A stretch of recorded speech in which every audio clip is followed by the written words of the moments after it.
You know, I'm surprised with SummerSlam 2018. Last night I expected to watch everyone's review of SummerSlam 2018 and people were pouting and moaning because our boy, the cockfist, the big dog, won the Universal Championship. But instead, fans shat up and ate crow. They just sat there and they ate crow. They were just like, oh, they didn't know how to grade SummerSlam. Most of the reviews that I watched for SummerSlam last night, everyone was kind of like weirded out how to say it. Like, some people said it was bad in the beginning, but then they're like, yeah, I like the endings, but then the Roman winning pissed me off because it's Roman winning and I can't give Roman Reigns credit for anything. So it was like a weird thing when I was watching people how they reviewed the show. A lot of people said they liked it. A lot of people said they didn't like it, but they didn't say it was like the worst show they've ever seen. How did I feel about the show? Honestly, I felt SummerSlam 2018 was decent to solid. Nothing too special. Like, the beginning was definitely slow. Like, SummerSlam 2018 did not have a hot start. Like, you would think for a Seth Rollins match to kick off the pay-per-view, you would think, oh man, Ziggler and Rollins, and with Ambrose returning, that match should be fire. That match should be great. It went on way too long, man. Like, it just went on way too long. This is the problem with Dolph Ziggler. Ziggler has to tell these long-ass stories. He can't just be able to tell a story really, really quick. He always has to tell this long-ass story where he has to wrestle and wrestle and wrestle with the other person, and then he does all his stupid false finishes. It's just too much. Like, I'm sorry. Like, I can't get into that type of match. The Bludgeon Brothers versus New Day, who cares, man? Like, why are the Bludgeon Brothers still tag team champions? They're garbage. Like, I'm just gonna be honest. Bludgeon Brothers are garbage. Like, they're the worst tag team right now as champions in all of wrestling. And it's like, the Usos and the Bar, they're being wasted. When these teams could actually be doing something for SummerSlam, they're being wasted because Vince wants to push the Bludgeon Brothers. I mean, you know the Bludgeon Brothers are not doing so well when I don't hear these Luke Harper fans. Like, you know, like, there's those weird fan bases. These Luke Harper fans coming at me being like, oh, how dare you not like Luke Harper and Eric Rowan and what they're doing, garbage man. Fuck that. Bludgeon Brothers suck. I don't even care what you all think about that, but it is what it is. What else happened next? I believe that the Women's Championship match happened next, a triple threat. If I'm wrong, I'm probably wrong. I only remember really the ending of this show because the ending of the show I felt picked up. But the triple threat for the Women's Championship, Charlotte ends up winning. Haha, Golden Children rule. I called it. I knew she was going to win. I was at first like hesitant, but I knew they weren't going to give it to Becky Lynch because they never give shit to Becky Lynch. And Carmella, she ran her course as being the JBL World Champion that is just, you know, it's fun to watch at first, but I feel like JBL pulled it off, while Carmella, she just couldn't pull it off. There was like so much that she had to do just to get over as a heel. And then Charlotte wins, and then Becky turns heel, babyface. Doesn't really matter. She's still not going to win anything. Oh, maybe she wins like the title for a month. Charlotte's just going to win it back anyways. You know how Charlotte is, man. It's Golden Children booking 101. Win at the big shows, lose at the shows that don't matter, but at the end of the day, you always win because you get paid, baby. Kevin Owens and Braun Strowman, Care Bear. I was sitting there and I was like, this has to be a squash match for Care Bear. And I was right on that one. And I kind of liked what they did with the squash because they needed matches to actually go by quick. Like, I'm sorry. Like, I know people are like, why would you want that on a pay-per-view? No, sometimes you need those matches that are just like, hey, man, like jolts you up, wakes you up, and says, damn, dude, those matches are good. And that's what I need to watch sometimes. I would rather have a wrestle their style that they know they're comfortable with than a wrestler going out there wrestling a 10-minute match that I'm dozing in and out of. So good stuff right there. I actually liked it. What else happened on SummerSlam that I can remember? I'm trying to do everything in order. I'm sorry if I can't because I didn't write notes for this show. I was just like, let me just go turn on the thing. Normally I have a notebook and everything like that, but I was just like, man, let me see if I can rattle stuff off the top of my head in order. Probably missed some stuff. Elias tried to play some music. No Lashley, no Bobo. Lashley told everyone there was going to be some big surprises at SummerSlam. Well, there was no surprise here because Lashley did not even show up. You got Jeff Hardy and Shinsuke in a alright, solid United States Championship match. And then Randy Orton comes out of nowhere. Looks like he wants to shake Jeff Hardy's hand. And then he's like, no, never mind. I didn't ladder it up enough. And then he walked away. He didn't touch the Viper enough. He couldn't shake Jeff Hardy's hand or some shit. I don't know what happened there. But Randy Orton just came out, looked at Jeff Hardy awkwardly, and was like, all right, I'm done. Weird shit, man. Like, why? Why did Randy Orton need to come out? That was the question. Did Randy Orton need to come out? And then Constable Corbin taking on Finn Balor. Oh, wait, guys.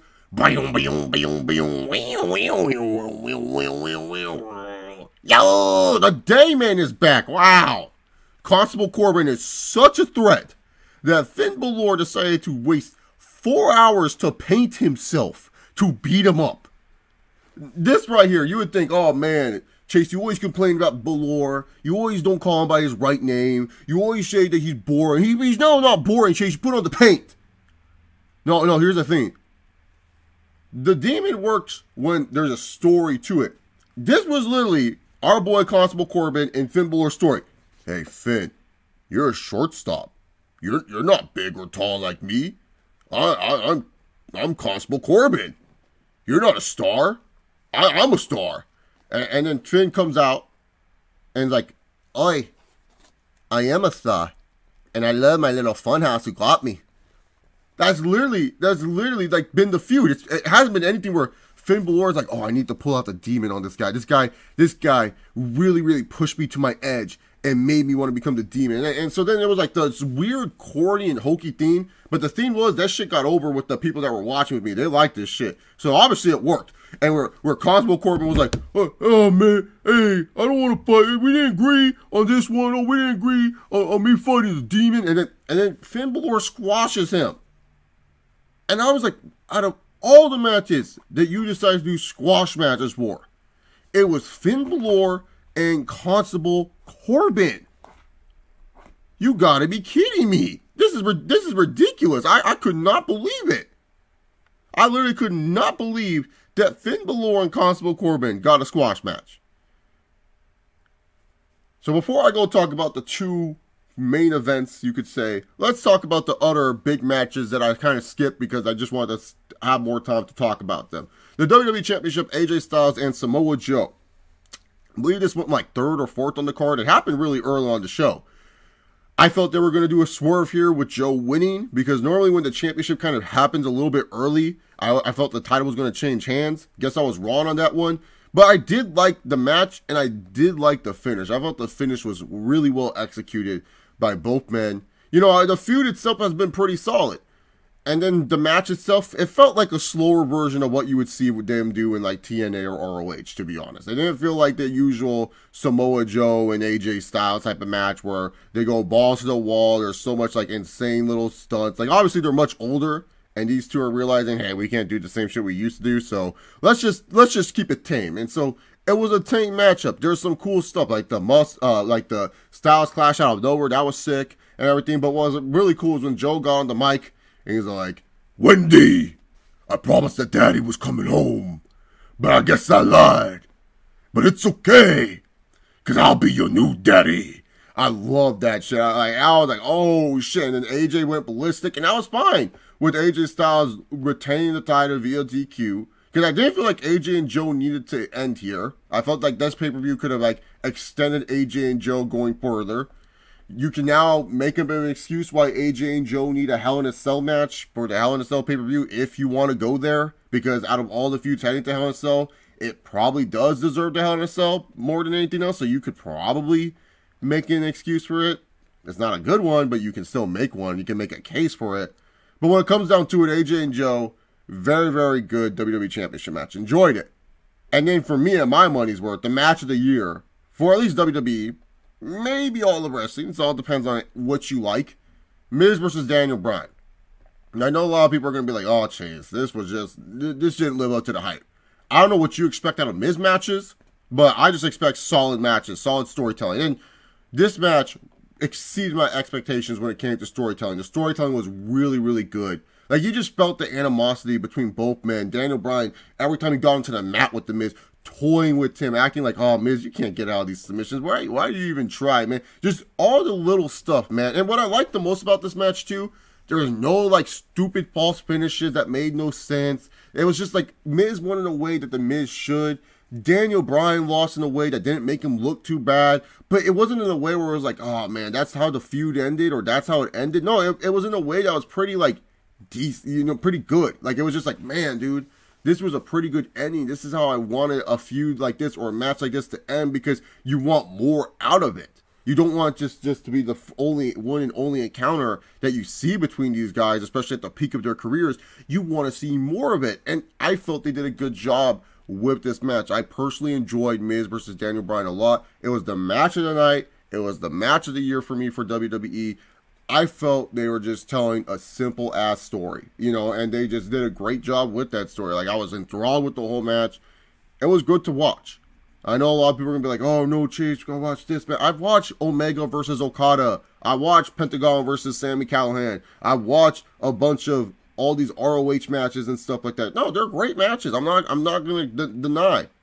You know, Ishii versus Kenny Omega is probably my favorite New Japan match this year.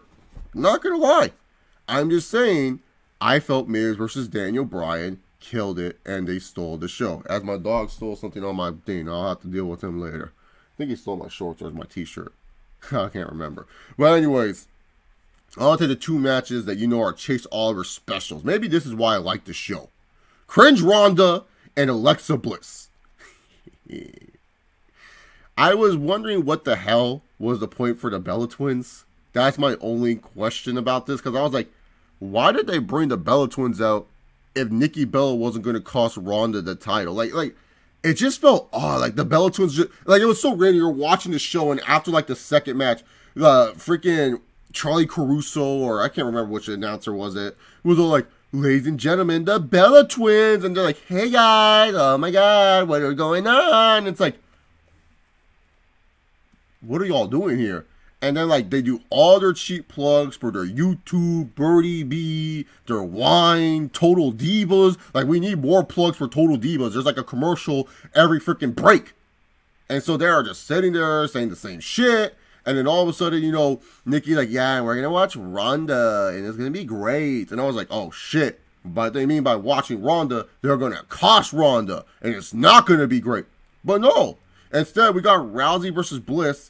And it was a squash match, as it should be. Like, Alexa Bliss's character is a heel. That's a cowardly heel. Ronda Rousey's supposed to be the baddest woman on the planet.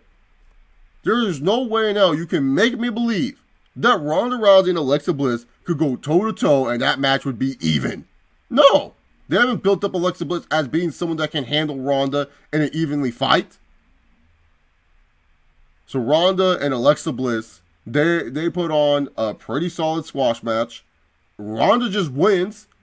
Natty came out too. That was weird too. Like, I get it, you know, Natty's Ronda's friend, but it was just kind of weird that she came out and she did nothing. Like, you would think, like, she got her own entrance too, and she did nothing. It was just like she came out like, hey guys, what's up? So yeah, Natty came out. Natty, Ronda, and the Bella Twins celebrated in the ring. I'm pretty sure this is filmed for Total Divas. Yeah, whatever. Main event time. Lesnar and Reigns. I liked how Care Bear came out, though, and he was all like, hey, I'm not going to cash in like a bitch. I'm going to go and wait out here and cash in on the winner. And I was just like, that makes sense, but at the same time, you're still cashing in like a bitch because, like, you're waiting until these guys beat each other up, and then you're going to cash in on them? Like, why don't you just pull a Hernandez and just cash in? Remember when Hernandez had that Feast or Fire briefcase and he cashed in on the world title to make it a 5-way? Funny enough, that title is the title that AJ Styles won because Sting sacrificed himself. I think it was after that No Surrender, off the top of my head. I can't remember. But yeah, remember that shit? That's what Care Bear should have done. Care Bear should have just cashed in his briefcase. But no, he stood out there like a little goof. And then he said he's not going to be a bitch because he's going to cash in when they're ready. But yet at the same time, he's going to cash in on them when they're not even paying attention. When they're all freaking, you know, tired after winning the match. That's going to be brutal. And Reigns and Lesnar went in the way that I thought it should go. Minus the Care Bear stuff. But it went in the way that I thought it should go. Lesnar hasn't wrestled in a while. Lesnar has been a little piece of shit. He's more worried about UFC. You can tell by his smalliness. USADA Lesnar is not as big as Brock Lesnar. This ain't no beast incarnate. This is the piss test incarnate himself, Brock Lesnar. And you could tell Lesnar was trying to be ready for this match, but then Roman came in hot. And that's how I wanted this match to happen. Roman Reigns just coming in hot, doing his thing, doing his finishers. Lesnar's on the ropes. Lesnar goes out. Lesnar moves out of the way. Roman hits Braun. Lesnar goes out, gets rid of Braun. He says, screw this guy. He's not worth my time. Grabs a steel chair because he just doesn't care. Roman Reigns catches him with the spear. 1, 2, 3. Reigns is your champion. WWE finally goes all the way with Roman Reigns. They're not sitting there and they're not pussyfooting around with it. They finally said, you know what? We don't care. We'll pull the trigger. And the fans, they ended up liking this. I was surprised. Man, honestly, if you would have told me Reigns would have been cheered heading into SummerSlam, I wouldn't really believe you. I don't know if the fans were just like, fuck it, let's just have fun with this match. I don't know if the fans just were like tired or something like that. But they didn't seem tired because they seemed into the match. I just don't know if the fans just kind of were just like, screw it, let's just cheer for Reigns anyways. We don't like Lesnar. Lesnar's a piece of shit for other reasons. Reigns is not our favorite option. Like, I'm pretty sure we're just going to boo him tomorrow night anyways. But he's better than Lesnar now. It's the main event. We know it's the last match. Let's go out banging. Let's not go out bitching and moaning and have the online fans rip us or something. I don't know. I don't know what these fans were thinking. I liked it though because it's just weird hearing Reigns get cheered in a major city like that. Like sometimes Reigns can change people's minds, but it's more during a match when Reigns change people's minds. Like the fans will boo Reigns throughout the whole thing, and then during the match afterwards, fans will be like, "Yeah, man, this is awesome. Oh my God, Reigns is great. I don't know why I was booing him." So it was cool to see Reigns get cheered. Not gonna lie, I like that a lot. Reigns ends up winning. He's the Universal Champion. And WWE, it was funny too. Watching this, I thought my network was just kind of being weird when I was watching live. But watching it via playback, Reigns all of a sudden, he's all celebrating. And then they just cut to black like it's nothing. Like they just like act like this is normal. They're like, oh yeah, Reigns won. End scene. Such a weird show SummerSlam 2018 was. Such a funny mess. But it was decent. Like, I would think, like, man, dude, I'm going to trash this show. But really, to be honest, like, the only bad things are really, like, the beginning portion of the show, which is not good if you want people to watch this show.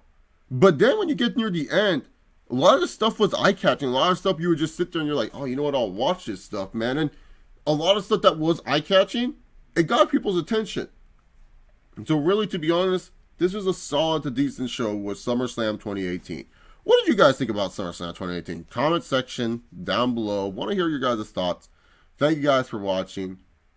Remember, guys, just like our former, man, that's so weird saying former. Sometimes like our former Universal Champion Brock Lesnar, sometimes you don't have to give a shit in life. And the Diamond! Yo!